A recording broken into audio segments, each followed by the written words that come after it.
Moving right along, I am so excited to welcome our next guests. If you know anything about me, you know that I love organization, labeled bins, clean closets, and really everything in between.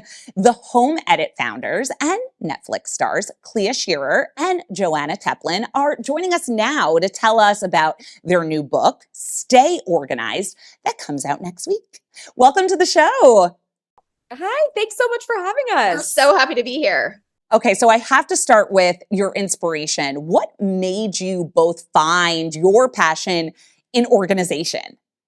Well, it's actually really simple because we're only good at this. So we don't have any other marked talents at all.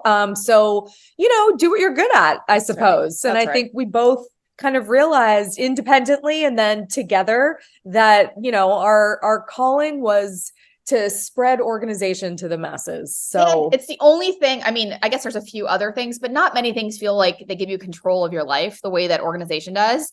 And it's such a small thing to do and it makes the biggest difference. Basically, we're just lazy. So it's like it's the path of least resistance to have the most impact. That's right. People say that organizers are just too lazy to find things. So we just need to have it all in its place. That's right. So I have two little ones at home. I want to know, what tips would you guys give me and others out there with kids who can't quite fold yet, but do want to help put things away? That's great. Yeah. First of all, congratulations to you that you start them young and it sounds like she's already excited about it. That's amazing.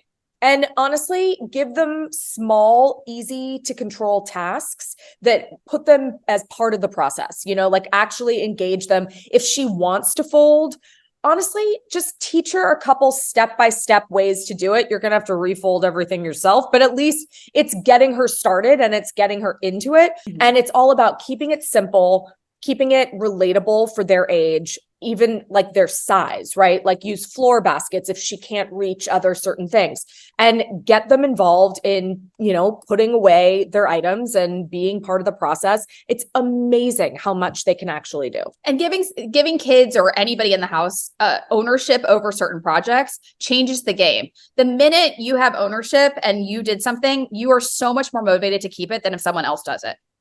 So another huge area of stress, for me at least, is the pantry and the kitchen as a whole. How can we get and really stay organized in there?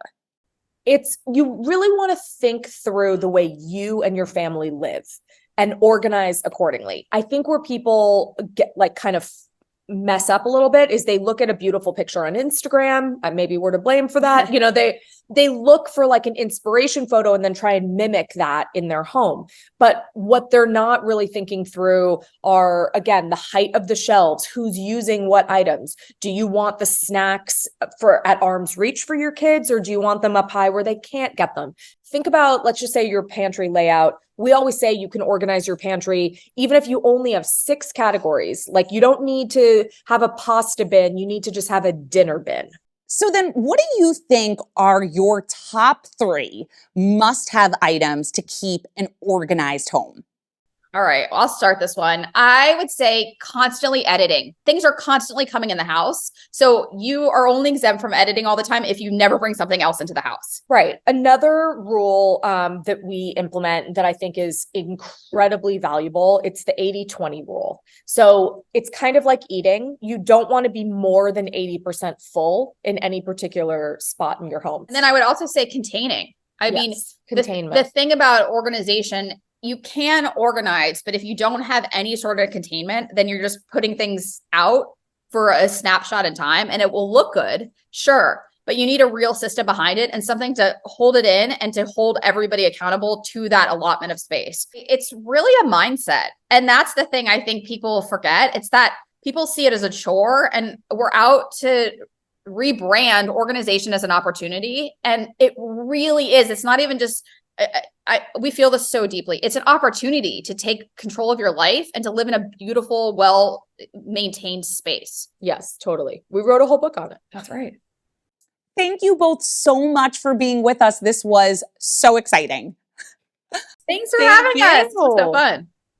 That's a wrap on another new episode of Lifestyle Today. Thank you so much for tuning in, and be sure to head back next week when we'll be all new again. In the meantime, if you've missed anything or just need a refresher, want to check out previous episodes, you can head to our YouTube channel or our website, lifestyletodayShow.com. We'll see you next time. The proceeding was sponsored by Lifestyle Today Show.